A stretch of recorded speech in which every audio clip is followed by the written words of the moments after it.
Heads up, Ed.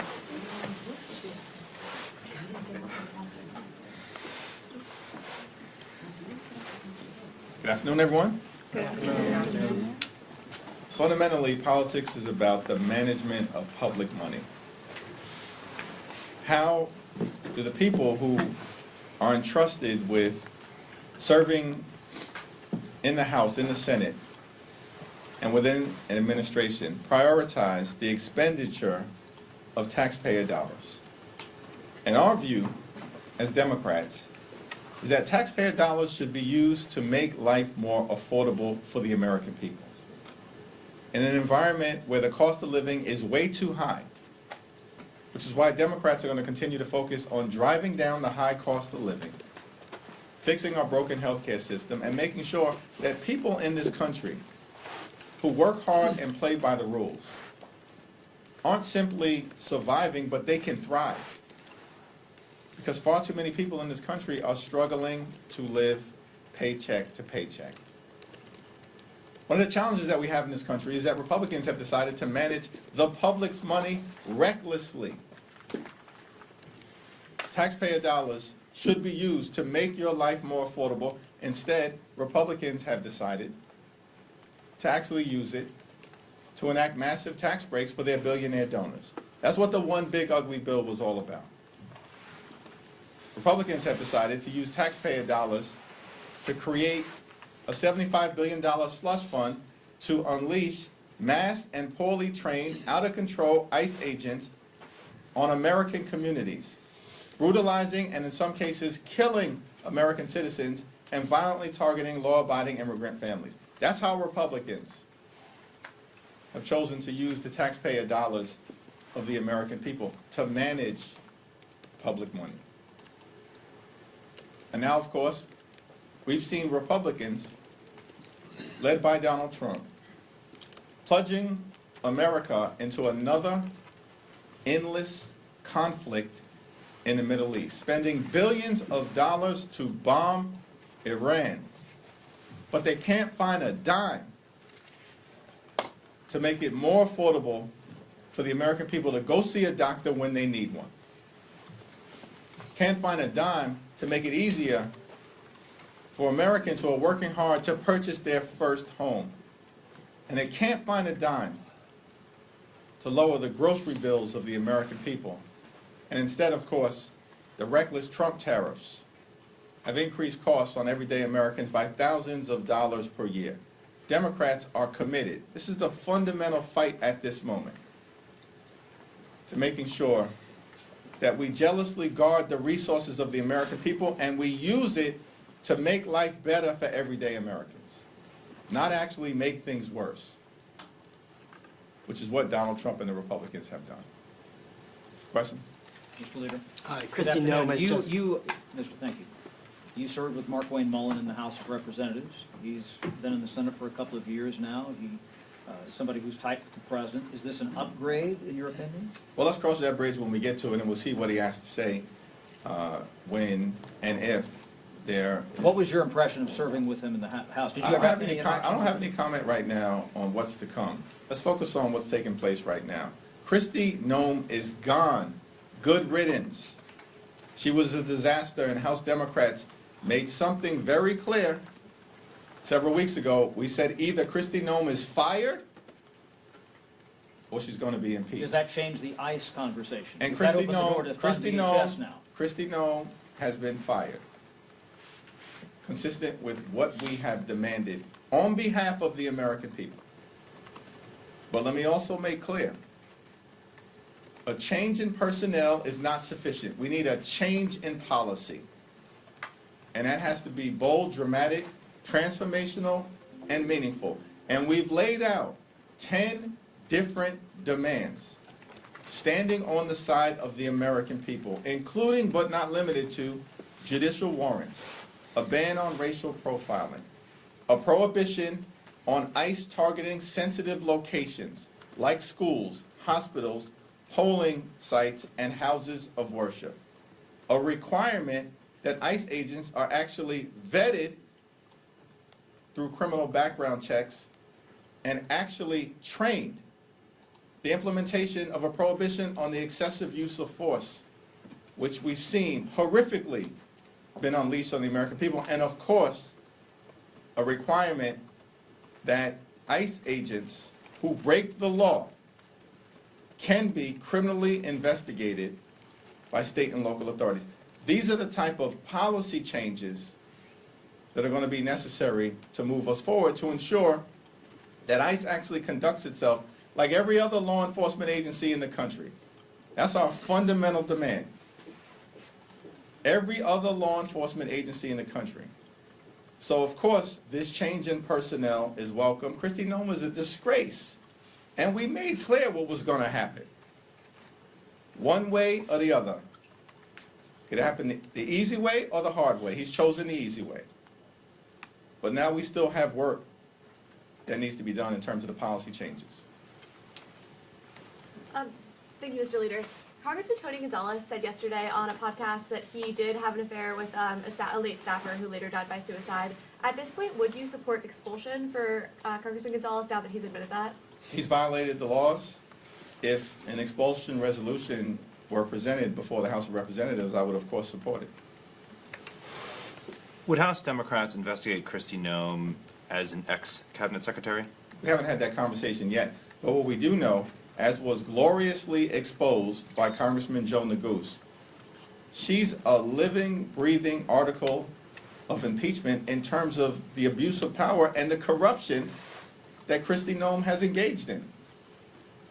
And we need to make sure that every single taxpayer dollar is accounted for, that she was allowed to brazenly abuse, if not personally benefit from.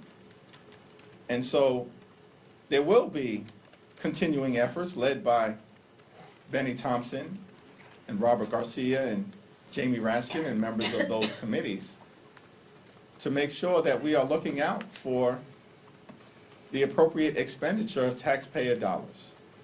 And wherever that leads, it leads.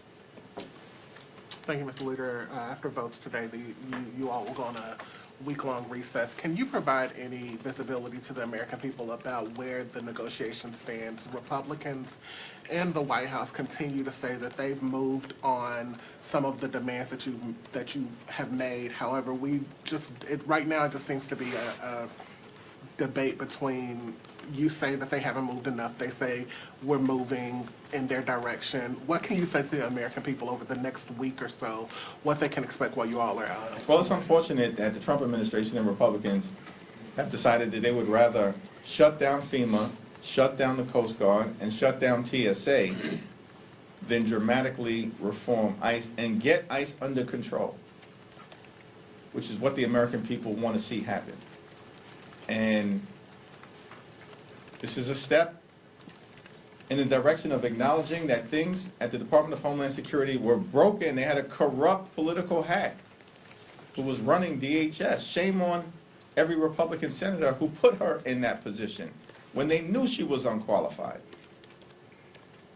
Now, in terms of the negotiation, we remain ready, willing, and able to talk with anyone, anytime, any place in a position of significance within the administration if they are prepared to make sure that ICE conducts itself like every other law enforcement agency in the country and stops brutalizing and killing American citizens and law-abiding immigrant families. Really quickly, the last time, a few weeks ago, the administration took action, on TSA, global entry, and what some say was an attempt to put pressure on Democrats to move in their direction. Do you expect, if the shutdown continues to go on, that the administration will again try different ways to exert leverage and bring you all to the table to end the shutdown? Trump administration is deeply unpopular. They failed again and again and again, and they're on the run, governmentally and electorally. And our view is simple. Abandon your my way or the highway approach. You're not intimidating anybody. They tried to break America within the first 100 days. And they failed to do it because the American people have held firm. And as Democrats in the Congress, we got to continue to forcefully push back.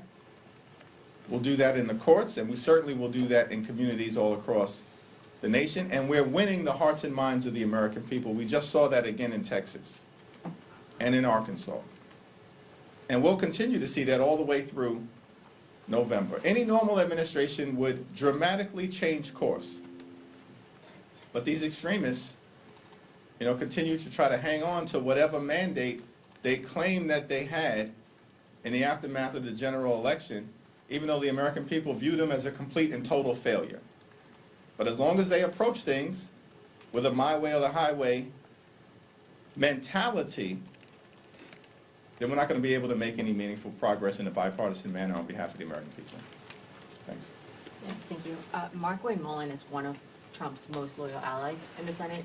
Do you think, how can you work with someone like him as you're still doing negotiations on DHS funding? And further, what do you want to see from the next DHS secretary to be able to work with them? But what we have to do right now is deal with what's in front of us, which is DHS has been shut down by Republicans because of their refusal to actually agree to a set of bold and meaningful but common sense demands that are designed to get ICE under control.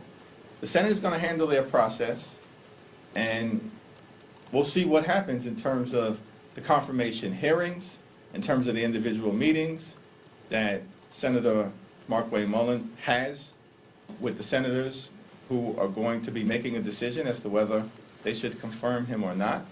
And then we'll have more to say once that unfolds. But at the moment, it's not like Kristi Noem was the one who was involved in negotiating anything. She was a corrupt lackey.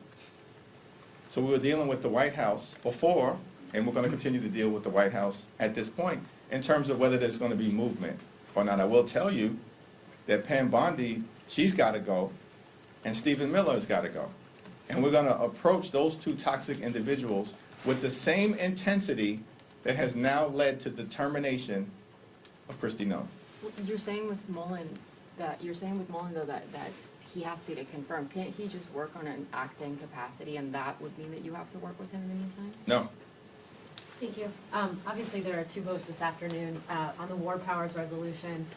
Some of your members are seemingly wavering. How do you expect it to go? And if it does not move forward, will you then support the alternate that was also brought up? Well, we'll cross that bridge when we get to it. Right now, we're focused on securing strong Democratic support for this War Powers Resolution. We believe that Donald Trump needed to get authorization for engaging in a war. He admits it's a war. The so-called Secretary of Defense, the most unqualified person to ever hold that position as well, he acknowledges that it's a war. And the Constitution is not ambiguous on this subject. And there's a reason. The framers were very clear. They wanted to make sure that the people's house, that the most direct representatives of the American people were the ones who could weigh in on issues of war and peace, so that we could press an administration as to whether they have a plan. What's the justification for sending American men and women into a theater of war, risking their lives? As we've seen, we've already tragically lost 6 heroic servicemen and women. And we mourn for them, and we pray for their families. And we don't want to see any more American lives lost in Trump's war of choice. And so we're going to continue to engage with members over the next few hours in advance of the vote. There is going to be strong Democratic support and bipartisan support. And we're hoping that just a handful of additional Republicans beyond the 2 who have publicly said they're with us will do the right thing on behalf of the people that they are privileged to represent, so we can enact this War Powers Resolution. George Washington said in his farewell speech to the nation, and I've never forgotten this upon reading it, it wasn't there at the time, that the Constitution is sacredly obligatory upon all. That was his farewell message, final public speech to this new nation. The Constitution is sacredly obligatory upon all. That means everybody. There's no Trump exclusion. There's no wannabe king exclusion. There's no autocratic exclusion in the Constitution. It's sacredly obligatory upon all. And we just need our Republican colleagues to get some guts at this moment, as Rand Paul said yesterday. Get some guts and start acting like you're part of a separate and co-equal branch of government. On the subject of Iran, the administration and Republicans have said there may be a need for a supplemental funding request. What is House Democratic leadership's position on a potential supplemental request for? Yeah, we haven't had any conversation about the possibility of a supplemental funding request because at the moment, the administration can't even provide a justification for why we're in this massive conflict and war in the Middle East right now. They have not bothered to make that case to the American people. And their explanations are all over the place in terms of what prompted Donald Trump's decision. In fact, most recently, the White House has said Donald Trump had a feeling. Can you believe that? A feeling. You send American men and women into war with a high likelihood of them dying based on Donald Trump's feeling? That's insanity to me. There's no evidence that there was an imminent threat to the United States of America. No evidence that they had reconstituted their nuclear program. No evidence that they have intercontinental ballistic missiles that can reach our shores. And so, before we even get to the consideration of a supplemental request, let's have the debate about how taxpayer dollars are being wasted right now. Billions spent to bomb the Middle East, triggering an all-out war that now involves more than a dozen countries, as opposed to actually Republicans bothering to find a dime to lower grocery prices or make life better for the American people. Thank you, everyone. Thank you.